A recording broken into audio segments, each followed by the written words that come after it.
Ẹ káàbọ̀ sórí ìkànnì yìí. Tó bá jẹ́ ìgbà àkọ́kọ́ tí ẹ ń bá mi pàdé rèé, ẹ bá mi like, ẹ comment, ẹ share, kẹ́ subscribe. Àwọn ohun tí ẹ máa wò lórí ìkànnì yìí, òun ni àwọn ohun tí ó ń lọ láwùjọ wa tó sì máa kọ́ wa lọ́gbọ́n. Ẹ máa bá mi ká lọ. Níbi tí wọn ò ti lajú bí àwọn agbègbè Ìlọrin tán ti ń fi búrẹ́dì kó wọn lómi ọbẹ̀ ńlá àwọn èèyàn ti ń jà nítorí Ọlọ́run. Èrà wa tó kù ń bí àti kàwé àti lajú àti jáde ẹ̀ ń bá ń bú Jésù kọ́ mọ bú lẹ́gbẹ́ ọ̀dọ̀ mi. Jésù ò ń ṣe fámìlì mi. Bá mi kọ́ ló bí ìsọmọ agboolé wa ìsọmọ ìlú wa. Why will I be fighting for him? Ìdíje tí wò wá ò ní fọ́ etí yín ò ní de. Lórí ọ̀rọ̀ ta lọ lọ́hùn. Ṣé gbàgbé lánàá òde yìí ni mo sọ̀rọ̀ nípa rẹ̀ pé àwọn kan wọ́n lọ ilé rẹ̀ wọ́n fẹ́ jí gbé wọ́n fẹ́ arrest ẹ̀. Awádìí lọ awádìí bọ̀ wọ́n ní Ìlọrin làwọn ti wá. Ọlọ́pàá láti Ìlọrin fẹ́ wá àrẹ́sì èèyàn nílùú Ìbàdàn nínú ìlú tá a ti lófin. Ó sì palẹ̀ rẹ̀ mọ́ Ìbàdàn wọ́n mọ̀ gbé lọ sí Ìlọrin. Ọ̀dà àwọn èèyàn wá yarí wọn ò ní gbé lọ àwọn ò ní gbà. Olóyè Sunday Adéyẹmọ Ìgbòho wọn ké sí i. Ọwá sọ fáwọn ọlọ́pàá kí wọ́n fi ilẹ̀ bàbá fẹ́ àrẹ́sì èèyàn. Ó ní bá a ti ṣe ọlọ́nà tá a gbé gbà. Kọmíṣánná ọlọ́pàá ìpínlẹ̀ Ọ̀yọ́ iléeṣẹ́ ọlọ́pàá ìpínlẹ̀ Ọ̀yọ́ wọ́n fọ̀rọ̀ léde. Kí lọ̀rọ̀ tán fi léde? Kí lọ́kàn tó lóyè Sunday Àdìsá ọmọ aládìkún tó di àtòtò ń tata ń tó tó tí àwọn èèyàn kan ń gbé pò yẹnu gbégbò ó ń dínà òfin láti ṣiṣẹ́. Bàbá wo dáadáa. And again ngbà tí mo wo comment section ọ̀pọ̀lọpọ̀ àwọn èèyàn ló ń béèrè fídíò ẹ̀. Mr. Awikonko ẹ ṣó fídíò yẹn fún wa ẹ járí fídíò yẹn. Láti establish ẹ̀ ni ó mú mi lo fídíò mẹ́ta. Ta lọ lọ́hùn. Ọsibítù ló gbégbé lánàá. Ọrùn apá bẹ́ẹ̀ bá wo fídíò yẹn ẹ mọ̀ wípé wọ́n damage ọmọkùnrin yẹn. Ọlọ́ọ̀ni ọ̀pá iléeṣẹ́ ọlọ́pàá níbẹ̀ bá fẹ́ pè lẹ́jọ́. Kóòtù ń bẹ nípínlẹ̀ Ọ̀yọ́ ṣé Ìlọrin nìkan kóòtù wà ní. Ẹ wá pè lẹ́jọ́ sí ìpínlẹ̀ sílùú Ìbàdàn. Olóyè Sunday Adéyẹmọ Ìgbòho náà ni. Ntọ́ yẹ kí òkúbo wọn bọ̀ nílọrin kò bọ́. Ntọ́ yẹ kí kọmíṣánná ọlọ́pàá ìpínlẹ̀ yẹn Kwara kó bójútó wọ́n jiyàn gbé lọ́tún lọ́sì wọ́n tún ẹ̀sẹ̀ já wọn kan gbé ń Kwara lẹ́nujọ́ mẹ́ta yìí kí ni iléeṣẹ́ ọlọ́pàá ṣe sí. ẹ wá ń lẹ́yìn kan káàkiri torí pé ó bú ẹ̀sìn wa ó bú ànábì ó bú àlà ẹ ṣe fi ànábì lẹ̀ kó gbèjà rẹ̀ ẹ ṣe fi àlà lẹ̀ kó gbèjà rẹ̀ lọ́jọ́ sọ wípé ẹ̀sìn ò so wá papọ̀ lórílẹ̀‐èdè Nàìjíríà ẹ̀sìn yà wá nípa ni ẹ̀sìn ò sì lórí kankan tí ó ṣe fún wa. gbogbo àwọn àfáà tó kóra wọn jọ ńlọrin US máàmù táwọn sọ́ngbé rẹ̀ tí wọ́n kóra wọn jọ nílọrin tí wọ́n láwọn ń jà fún lù Ìlọrin wọ́n pera wọn ní Ìlọrin Heritage Preservation Organization àbọ̀ Association náà pera wọn. ntẹ́yìn lè prevent láyé ni pé èèyàn kan bú Allah èèyàn kan bú Quran èèyàn kan bú ànábì. ṣé Ìlọrin nìkan mùsùlùmí wà ní mùsùlùmí ò wá sí Ìbàdàn mọ́ mùsùlùmí ò sí lọ́yọ̀ mọ́ mùsùlùmí ò sí lóṣogbo mọ́ kò sí lẹ́dẹ̀ mọ́ kò sí níwò mọ́ kò sí nílùú mi mọ́ mùsùlùmí ò wá sí lórílẹ̀‐èdè mi mọ́ àfi ní Ìlọrin nìkan ni wọ́n ti ń gbèjọ́ Ọlọ́run. irú adájọ́ wo ni ń bẹ nílé ẹjọ́ tí ń bẹ ńlọrin òfin èwo ni wọ́n ń lò nílọrin tí ò dọ́dọ̀ àwa tó kù. bí wọ́n bá fẹ́ fáìlì petition wọ́n ní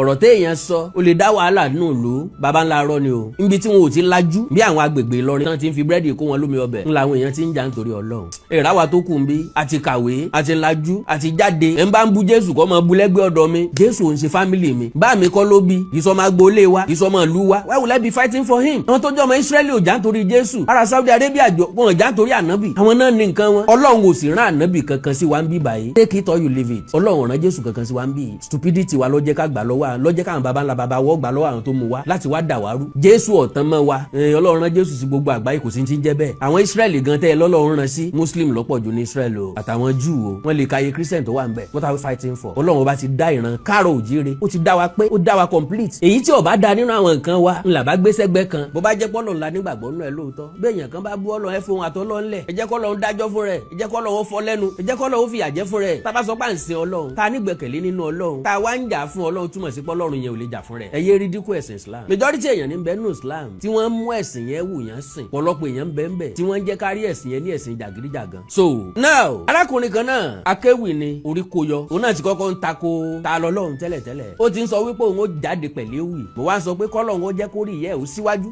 kí ti bàbá ẹ̀ ó tẹ̀lé. K'Ọlọ́run ó ràn lọ́wọ́ kó lè release ewì yẹn lóòótọ́. Tọ́gbà pé kíjìpá kì í sáwọ. Now so later bọ́yọ̀ ó rẹ̀ èèyàn kan pé sákíyèsí àbẹ́pẹ̀ táwọn èèyàn ń send comment section àbẹ́ èbú tí wọ́n ń bú. Ó jẹ́ kó tó èrò rẹ̀ pa. Kó fà àkọlé síta. Àkọlé tó fi ta. I heard that police went to Ta Lọ́lọ́run's house to arrest him. If the reason for the arrest is that he's abusing Islam, I don't support. We don't need it because we are all friends. So he can embrace Islam tomorrow. Only God knows what will happen next because Rasulullah didn't teach us that way. Even the Prophet Muhammad didn't mistreat idol worshippers. He lived with them with love instead. If you arrest them, people will think Allah has no power to deal with them. Kì í ṣe pé a máa rò, a máa gbà bẹ́ẹ̀ tó bá ti ń gbèjà Ọlọ́run kan that means Ọlọ́run lè gbèjà rẹ̀. àwọn tí wọ́n ń bọ Ògún kan mú èèyàn wá búra nídìí Ògún ní ṣe pé ìwọ lọ jalè èmi kọ́ ọyá wá búra nídìí Ògún kó tún búra nídìí Ògún tán ká tó wá lọ sàládà fúnra wa àbí ká tó lọ bá ká tó la fẹ́ lù ú that means nígbàgbọ́ nínú ibi tá a mú lọ pé kó ti wá búra ẹnìkan ò lè gbèjà Ọlọ́run ẹ jẹ́ kọ́ Ọlọ́run gbèjà rẹ̀. ẹ̀yin náà máa wùwà tẹ́yìn yóò fi máa yọnu sí ànábì Muhammad sallallahu alaihi wasallam tẹ́yìn yóò fi máa yọnu sí Allah. ńgbà tẹ́ bá ń pe ẹ̀wọ̀n kan lẹ́lẹ́bọ why calling people ẹlẹ́bọ ẹ̀sìn tó kálukú ń sìn bẹ́ẹ̀ bá ra àwọn Christian sọ pé kèfèrí torí pé wọn ò ṣe Islam kèfèrí ni wọ́n lẹ́ẹ̀ pé wọ́n kiri yó orúkọ tó wù ilẹ̀ ń pè wọ́n. meanwhile ẹ̀sìn tẹ́ ẹlẹ́ ń sìn yìí kò má nfààní kankan wá bá wa.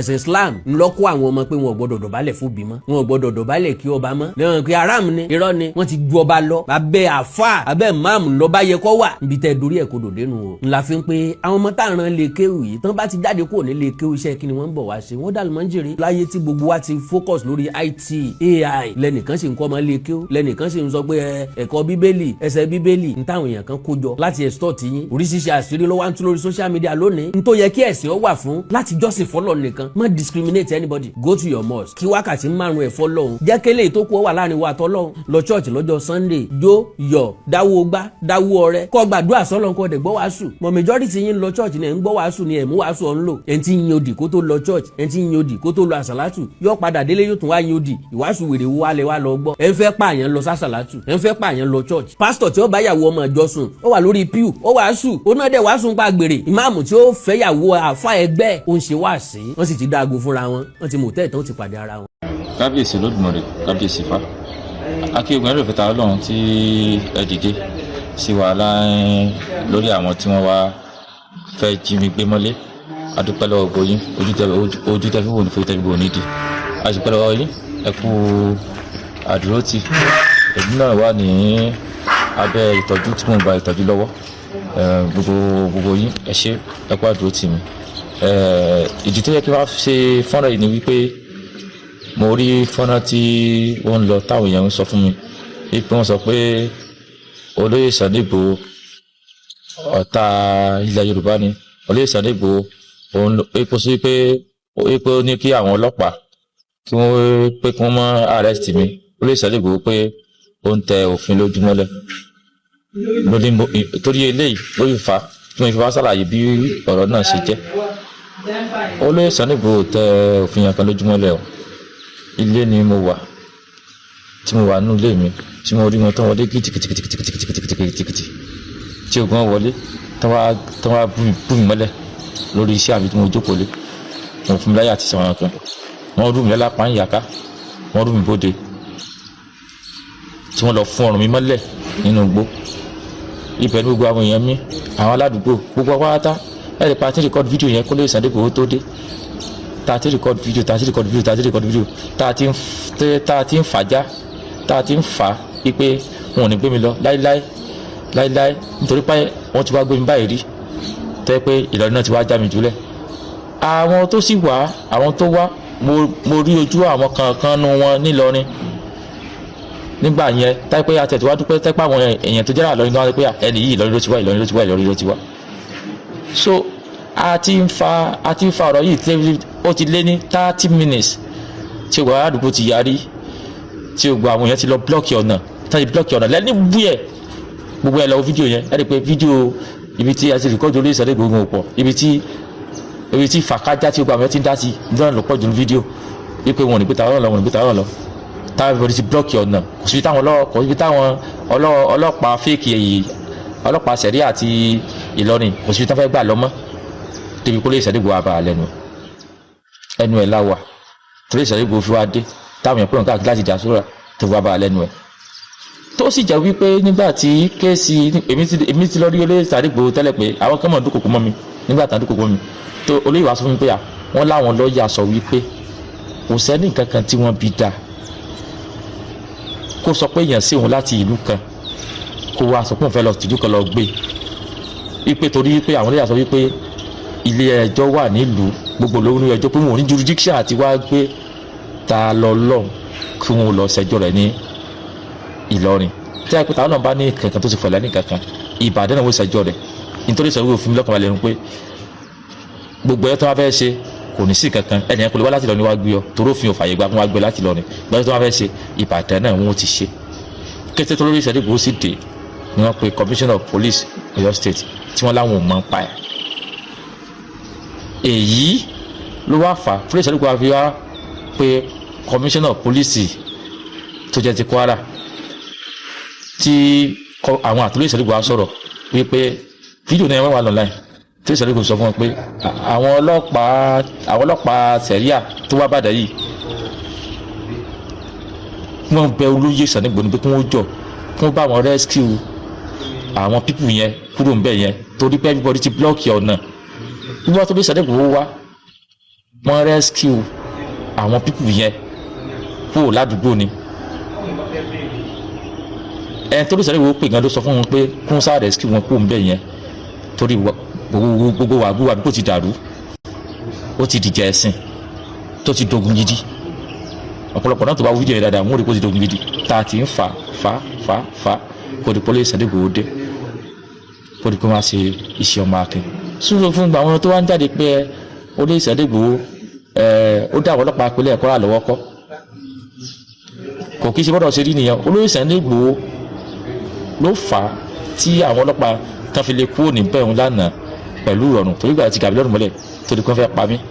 nígbà àwọn yẹn ti ń lọ blọ́ọ̀kì ọ̀nà nígbà àwọn èèyàn ti ń bínú pé ẹ fẹ́ pa ni bẹ́ẹ̀ ṣe ń jọ́ sí ẹ̀yin wo ni ẹ̀yin tẹ́ẹ̀nì wárántì gbogbo tẹ́ẹ̀ sọ ni pé Ìyàgànkù lẹ ti wá àwọn sì mọ̀ pé ẹ wà láti Ìyàgànkù torí ẹ ti ṣe fídíò ọ̀pọ̀lọpọ̀ tẹ́lẹ̀ ipe wà jí mi gbé àti ọ̀gá wà láti Ìyàgànkù torí pé nígbà tó ìwà sẹ́ẹ̀dẹ̀ lásìkò kan ti Kwara lẹ ti wá ṣe kò sí kóòtù ń bí táìpẹ́ ní ẹ̀ka tó mo sẹ̀ kó wá pè mí lẹ́jọ́ sí bí tó yẹ pátí Kwara lẹ ti wá olóyè Sanni-Igboho na wọn lọ́wọ́ láti jẹ́ kí wọ́n lè kú òun bẹ́ẹ̀ torí gbogbo àwọn ọmọ ti kú àwọn ẹ̀sìn pẹ̀lú àdúgbò pẹ̀lú àlàáfíà ni olóyè Sanni-Igboho kúrò lọ láì jẹ́ kí wọ́n lè kú mi pẹ̀lú àlàáfíà ni torí n táwọn náà gbé wá ìwà kí wọ́n pa mí ni wọ́n gbé wá ẹ rí i pé gbóònù fídíò yẹn kì í ṣe táṣà tí wọ́n sọ mọ́ wọ́n gà mí lọ́rùn mọ́lẹ̀ ni wọ́n gà mí lọ́rùn mọ́lẹ̀ ni ìwà kí wọ́n pa mí làwọn náà wá. àtòkù àtàyè rẹ̀ kó sáà ti dé lọ́rin káwọn sáà ti gbé dé lọ́rin ìwà tí wọ́n wá nìyẹn. ṣùgbọ́n àwọn èèyàn tí wọ́n fún sọ́ọ́ láì olóyè Sanni-Igboho ọmọọmọdé ó ń dà lóru ni ṣe láwọn èèyàn olóyè Sanni-Igboho ìrẹ́kùn ẹ̀fẹ́ Kwara ṣe bẹ́ẹ̀ yìí wọ́n pa sẹ́pọ̀ ọmọ olóyè Sanni-Igboho àti ìyàwó rẹ̀ ni ṣùgbọ́n kánìyàn kó mọ́ torí ọ̀rọ̀ eléyìí jẹun sóyè Sanni-Igboho wọ̀rọ̀wọ̀rọ̀ ẹ mọ́ fúru ẹ̀ jẹun sóyè Sanni-Igboho nítòótọ́ olóyè Sanni-Igboho ti bá mi sọ̀rọ̀ rí tẹ́lẹ̀ sọ pé wọ́n ò lẹ́tọ̀ọ́ pé ọmọ kan ṣe nǹkan bá dàn nígbà tí mùsùlùmí wà bá dàn tí wọn ò pè lẹ́jọ́ tí wọn mùsùlùmí kan sọ pé ẹ wà Kwara ò pè lẹ́jọ́ wọn ni wọn ò lẹ́tọ̀ọ́ láti wá síbí táyé pé ó sì wà ní òfin tòótọ́ pé òun judicial àti wábì nítorí ìṣèlú Sanni-Igboho sọ fún mi pé kò yẹ lábẹ́ òfin nígbà tí torí Sanni-Igboho bẹ́ẹ̀ àwọn gangan lórí Sanni-Igboho rescue láti escape òkà nìyẹn kó mọ̀ fi torí ọ̀rọ̀ ilé bolóyè Sanni-Igboho ló kọjẹ́ yíntà sí wá sọ ó gbà ọmọ ọkọ̀ olóyè Sanni-Igboho bó o sì mọ̀ wá tẹ ló sì wọ́n ló ṣe wù ẹnìkan kò lè rí nǹkan kankan fi ṣe láṣẹ lọ́wọ́ Olódùmarè olóyè Sanni-Igboho gbogbo tẹ máa ń dáwọ́ lè máa ojú sí eré bẹ́ẹ̀ lọ́mọ kan ṣe òjò ní tí mo ṣàlùkò dúpẹ́ pápá jùlọ bàbá mi ọba Ládọjà ojú ní tí yín o àwa tí àwa lọmọ yín tí yín lè mí ó mọ ṣe nígbà gbogbo torí tó bẹ̀rẹ̀ ọ̀rọ̀ yìí náà ni pé bàbá wa ní kó ló lù ó jáde wọn ní kó ló lù ọmọ jáde gbogbo wọn sọ̀rọ̀ sí bàbá wa ẹ̀yin ò lè sọ̀rọ̀ sí bàbá wa kẹ́ ẹ̀ ní káwọ́ dákẹ́ Olúbàdàn sì ṣẹgbẹ́ gbogbo ọba nílẹ̀kílẹ̀ so gbogbo ẹ̀ lólùfẹ́ wa ojú òní tiwa bàbá wa Ládọjà ẹ ṣé o ẹ ṣé ẹ̀kọ́ àdúró tí o ojú òní tí yín o gbogbo ẹ̀ lólùfẹ́ ta náà káàkiri àgbáláyé gbogbo wọn pátá fóònù mi ò wà available gbogbo pátá wọ́n fẹ́ bá mi sọ̀rọ̀ mo ráyè bá mi sọ̀rọ̀ ẹ ṣé mo dúpẹ́ o mo rọ́wọ́ yín o ẹ̀ ní dààmú.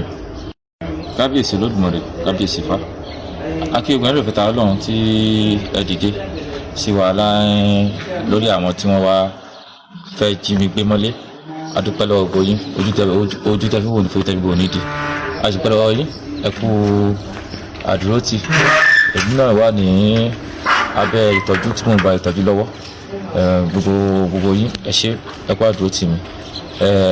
ìdí tó yẹ kí wọ́n ṣe fọ́nrán yìí ni wípé mo rí fọ́nrán tí ó ń lọ táwọn èèyàn ń sọ fún mi wípé wọ́n sọ pé olóyè Sunday Igboho ọ̀tá ilẹ̀ Yorùbá ni. Olóyè Sunday Igboho òun epo sí pé ó ní kí àwọn ọlọ́pàá kí wọ́n mọ́ arrest mi. Olóyè Sunday Igboho pé ó ń tẹ òfin lójúmọ́lẹ̀ torí eléyìí ló fà tí mo fi wá ṣàlàyé bí ọ̀rọ̀ náà ṣe jẹ́. Olóyè Sunday Igboho tẹ òfin yẹn kan lójúmọ́lẹ̀ o. Ilé ni mo wà tí mo wà nínú ilé mi tí mo rí wọn tó wọlé kìtìkìtìkìtìkìtìkìtì tí ogun wọlé tó wá bú mi mọ́lẹ̀ lórí iṣẹ́ àbí tí mo jókòó lé. Mo fún mi láyà àti sọ̀rọ̀ kan wọ́n rú mi lápá ń yàká wọ́n rú mi bóde tí wọ́n lọ fún ọrùn mi mọ́lẹ̀ nínú igbó. Ibẹ̀ ní gbogbo àwọn èèyàn mi àwọn aládùúgbò gbogbo apáta ẹ̀rì pa tí rìkọ́dù fídíò yẹn kó lè Sunday Igboho tó dé tá a ti rìkọ́dù fídíò tá a ti ń fàájá tá a ti ń fà á wípé wọn ò ní gbé mi lọ láíláí nítorí pé wọ́n ti wá gbé mi báyìí rí tẹ́ pé Ìlọrin náà ti wá já mi jùlẹ̀. Àwọn tó sì wá àwọn tó wá mo rí ojú àwọn kankan nu wọn nílọrin nígbà yẹn táyé pé àtẹ̀tẹ̀ wá dúpẹ́ tẹ́pẹ́ àwọn èèyàn tó jẹ́rà lọ́rin náà pé ẹni yìí Ìlọrin ló ti wá. So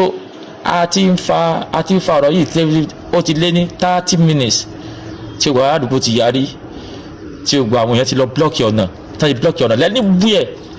gbogbo ẹ̀ lọ fídíò yẹn ẹ̀ rí pé fídíò ibi tí a ti rìkọ́dù Olóyè Sunday Igboho pọ̀ ibi tí fàkájá tí gbogbo àwọn ti ń dá sí ìdúrà ló pọ̀ jù ní fídíò wípé wọn ò ní gbé tàwọn lọ táwọn ìbọn ti blọ́ọ̀kì ọ̀nà kò síbi táwọn ọlọ́pàá fèkì èyí ọlọ́pàá sẹ̀rí àti Ìlọrin kò síbi táwọn fẹ́ gbà lọ́mọ́ débi kó Olóyè Sunday Igboho àbá lẹ́nu ẹnu ẹ̀ láwà tó Olóyè Sunday Igboho fi wá dé táwọn èèyàn pè wọn káàkiri láti dàsúrà tó fi wá bá lẹ́nu ẹ̀ tó sì jẹ́ wípé nígbà tí kéèsì èmi ti lọ rí Olóyè Sunday Igboho tẹ́lẹ̀ pé àwọn kan mọ̀ dúkòkò mọ́ mi nígbà tán dúkòkò mọ́ mi tó olóyè wá sọ fún mi pé wọ́n láwọn lọ́ọ̀yà sọ wípé kò sẹ́ni kankan tí wọ́n bí dáa kó sọ pé èèyàn sí òun láti ìlú kan kó wá sọ pé òun fẹ́ lọ tìjú kan lọ gbé wípé torí wípé àwọn olóyè sọ wípé ilé ẹjọ́ wà nílùú gbogbo lórí ẹjọ́ pé wọn ò ní jurisdiction àti wá gbé ta lọ lọ́hùn kí wọn lọ ṣẹjọ́ rẹ̀ ní Ìlọrin tí a pè táwọn náà bá ní kankan tó ti fọ̀lẹ́ ní kankan Ìbàdàn náà wọ́n ṣẹjọ́ rẹ̀ nítorí sọ wípé fún mi lọ́kàn balẹ̀ ń pé gbogbo ẹ̀ tó wá fẹ́ ṣe kò ní sí kankan ẹnìyẹn kò lè wá láti Ìlọrin wá gbé ọ torí òfin òfàyè gbà fún wa gbé láti Ìlọrin gbọ́dọ̀ tó wá fẹ́ ṣe Ìbàdàn náà wọ́n ti ṣe kété tó lórí Sunday Igboho sì dé ni wọ́n pe Commissioner of Police Ọ̀yọ́ State tí wọ́n láwọn ò mọ̀ ń pa ẹ̀ èyí ló wá fà á Sunday Igboho fi wá pe Commissioner of Police tó jẹ́ ti Kwara tí àwọn àtúlẹ̀ Sunday Igboho sọ̀rọ̀ wípé fídíò náà wà online tí Sunday Igboho sọ fún wọn pé àwọn ọlọ́pàá sẹ̀ríà tó wá bàdà yìí wọ́n bẹ Olóyè Sunday Igboho pé kí wọ́n jọ kí wọ́n bá wọn rescue àwọn pípù yẹn kúrò ń bẹ̀ yẹn torí pé everybody ti blọ́ọ̀kì ọ̀nà wíwá tó bí Sunday Igboho wá wọ́n rescue àwọn pípù yẹn kúrò ládùúgbò ni ẹni tó bí Sunday Igboho pè gan ló sọ fún wọn pé kí wọ́n sá rescue wọn kúrò ń bẹ̀ yẹn torí gbogbo wàgbó àbí kò ti dàrú ó ti dìjà ẹ̀sìn tó ti dogun gidi ọ̀pọ̀lọpọ̀ náà tó bá wo fídíò yẹn dáadáa wọ́n rí kó ti dogun gidi tá a ti ń fà kó di Olóyè Sunday Igboho dé kó di pé wọ́n á ṣe iṣẹ́ ọmọ akin súnfún fún àwọn tó wá ń jáde pé Olóyè Sunday Igboho ó dá àwọn ọlọ́pàá pẹ̀lẹ́ ẹ̀kọ́ rà lọ́wọ́ kọ́ kò kí ṣe bọ́dọ̀ ṣe rí nìyẹn Olóyè Sunday Igboho ló fà á tí àwọn ọlọ́pàá tán fi lè kúrò níbẹ̀ òun lánàá pẹ̀lú ìrọ̀rùn torí gbà tí gàbí lọ́rùn mọ́lẹ̀ torí kí wọ́n fẹ́ pa mí nígbà àwọn èèyàn ti ń lọ blọ́ọ̀kì ọ̀nà nígbà àwọn èèyàn ti ń bínú pé ẹ fẹ́ pa ni bẹ́ẹ̀ ṣe ń jọ́ sí ẹ̀yin wo ni ẹ̀yin tẹ́ẹ̀ ní wárántì gbogbo tẹ́ẹ̀ sọ ni pé Ìyágànkù lẹ ti wá àwọn sì mọ̀ pé ẹ wà láti Ìyágànkù torí ẹ ti ṣe fídíò ọ̀pọ̀lọpọ̀ tẹ́lẹ̀ wípé wà jí mi gbé àti ọ̀kọ́ àrà ti Ìyágànkù torí pé nígbà tó ìwà ṣẹ́ èdè láti ẹ̀bùn kan ti kọ́ra lẹ ti wá ṣé kò sí kóòtù ń bí táìpẹ́ ní ẹ̀ka tí mo ṣẹ̀ kó wá pè mí lẹ́jọ́ sí bí tó yẹ pàtí kó àrà lẹ ti wá Olóyè Sunday Igboho na wọn lọ́wọ́ láti jẹ́ kí wọ́n lè kú ń bẹ̀rù torí gbogbo àwọn ọmọ ti kú àwọn ẹ̀sìn pẹ̀lú pẹ̀lú àlàáfíà ni Olóyè Sunday Igboho kúrò lọ láyé kí wọ́n lè kú mẹ́ pẹ̀lú àlàáfíà ni torí ní táwọn náà gbé wá ìwà kí wọ́n pa mí ni wọ́n gbé wá ẹ rí i pé gbóònù fídíò yẹn kì í ṣe tájà tí wọ́n sọ mọ́ wọ́n gà mí lọ́rùn mọ́lẹ̀ ni wọ́n gà mí lọ́rùn mọ́lẹ̀ ni ìwà kí wọ́n pa mí làwọn náà wá. pé àtòkù àtàyè rẹ̀ kó sáà ti dé lọ́rin. káwọn sáà ti gbé dé lọ́rin ìwà tí wọ́n wá nìyẹn. ṣùgbọ́n àwọn èèyàn tí wọ́n fún sọ láì olóyè Sunday Igboho ọmọọmọdé ó ń dà lóru ni ṣe dáhùn èyí olóyè Sunday Igboho ìlú ẹkùn ẹ̀fẹ́ ń Kwara síbẹ̀ yìí wọ́n pa sẹ́pọ̀ ọmọ olóyè Sunday Igboho àti ìyàwó rẹ̀ ni. ṣùgbọ́n ẹ má gba kánìyàn kó mọ́ torí ọ̀rọ̀ eléyìí jẹ̀mí sórí Sunday Igboho wọ̀rọ̀wọ̀rọ̀ ẹ má forí ẹ̀ jẹ̀mí sórí Sunday Igboho nítòótọ́ olóyè Sunday Igboho ti bá mi sọ̀rọ̀ rí tẹ́lẹ̀ sọ pé wọ́n ò lẹ́tọ̀ọ́ pé ọmọ kan sì nǹkan bá dàn nígbà tí mùsùlùmí wà bá dàn tí wọn ò kú lẹ́jọ́ tí wọn mùsùlùmí kan sọ pé ẹ wà Kwara ò kú lẹ́jọ́ wọ́n ní wọn ò lẹ́tọ̀ọ́ láti wá síbi táyé pé ó sì wà ní òfin tòótọ́ pé wọn ò ń judicial àti wábi nítorí ìṣègùn sọ fún mi pé kò yẹ lábẹ́ òfin nígbà tí torí ìṣẹ́lẹ̀ sì gbèrè bẹ́ẹ̀ àwọn gangan lórí Sunday Igboho rescue láti escape òkè nìyẹn kó mọ̀ fi torí ọ̀rọ̀ lè bolóyè Sunday Igboho ló kọjẹ́ ní tààsí wá sọ ó gbà ọmọkùnrin olóyè Sunday Igboho bó ti máa wà tí ẹ lọ sí owó ló ṣe wù ẹnìkan kò lè rí nǹkan kankan fi ṣe láṣẹ lọ́wọ́ Olódùmarè olóyè Sunday Igboho ó bó tẹ máa dáwọ́ lé máa ojú sí eré bẹ́ẹ̀ lọ́mọkùnrin ṣe ojú ní tìyìn.